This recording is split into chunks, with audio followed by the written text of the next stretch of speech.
Today I'm bringing the mighty Norse god Odin to life in pure silver.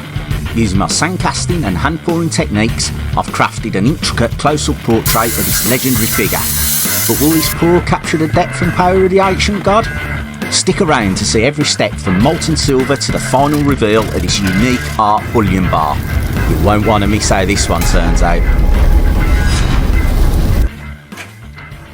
So here we are, as you can see, there's the Odin bar, and now the 3D prints come out really cool. And you got me thinking, who actually was Odin? Obviously I know he's like a Viking, mythological Norse god, basically. So I thought I'd do a little bit of digging, just to satisfy my own curiosity, and I found out Odin was basically a warmongerer and a bringer of death on the battlefield, which I was like, well, that kind of makes sense. He's a big burly chap, big beard, helmet, no doubt, like hits people on the head with sticks. But I also found out he was the god of wisdom, death and battle magic. Now, the god of wisdom, now that's, the word wisdom's always been one of those. As soon as I've heard the word wisdom, I always in my head think of an old elderly godlike guy with a big white beard, big long hair, and the kind of like sagely advice they throw out bits and pieces. And you better listen to what they say, because it's all good stuff. And now wisdom, I was like, well, what does actually wisdom mean?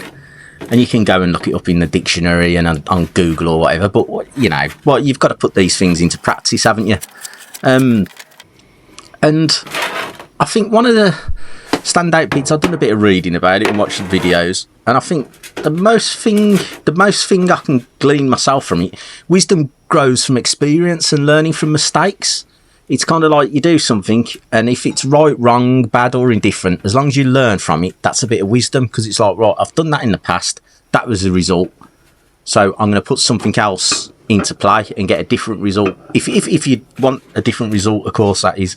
So it's kind of like, you know, it takes time. Gaining wisdom takes time, and it comes from going through different experience. I mean, even wise people still make mistakes, but they learn from them. They think about what happened, and they use those lessons to make better choices in the future. So that's pretty much like common sense to me. You know, wisdom, common sense, I think they're pretty much interlinked. And you know, wisdom, you see the bigger picture, don't you? You look outside the frame, because sometimes when you're in the picture, you can't really see what's going on. I think wise people look at how different parts of life are connected. They kind of understand that it's really complicated and not everything's simple. It's not black and white thinking, is it, as grey areas. They try and see both sides of the situation, and again, I think that's something that comes with age. When you're younger, I think you really, well, I saw for myself, it was like, yeah, I'm right, this is the way. But as you get older, you kind of see things from the other side as well, don't you? Go, well, hold on a minute, let's question this a little bit. We might be wrong here. Let's look at it. I think, yeah, wisdom, I think it comes from deep thinking as well. You know, you got to take time and reflect on your thoughts, and you know, just try to understand yourself a bit better, and you can, you know, grow and make better decisions. Would you like, you know, what would you want, knowledge or wisdom? And I think, well, it's all right having all the knowledge, isn't it? You could be the smartest person, the most intelligent, have the highest IQ, but unless you put that knowledge to work, then it doesn't really matter, does it? It means nothing. I mean, I think you really got to put into application what you know. So say if you've got a little bit of knowledge, but you use it, you're going to get a lot further than someone who's got all the knowledge and doesn't use any of it. So take me, for example, with a silver pouring. Before I started, I just watched hours and hours, hundreds if not thousands of hours of people pouring silver online. And I was gaining knowledge, I was looking videos, watching it, you know, looking at all websites selling the stuff. So I was gaining all this knowledge, but I wasn't applying it. I wasn't doing anything with it. So what's the point?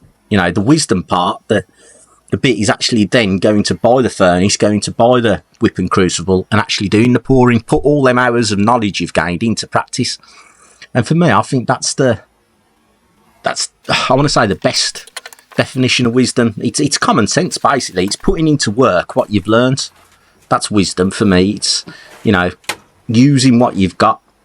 You know, you play with the cards you're dealt, aren't you? And but you play that hand to the best of your ability. Every hand can be a winner.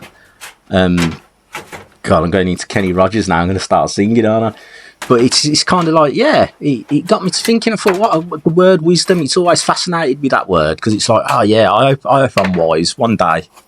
When I'm old and grey, I want to be a wise guy, you know. But I don't think you have to be old. I really don't. I think wisdom can come very early, as long as you know, put stuff to work, what you've learned. So here we go. We dip in Odin now. Look at that steam. Look at that for a quench. Really, really cool, this quench.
Now, if you've enjoyed this bullion art part, or check this one out up here, it's another cool one.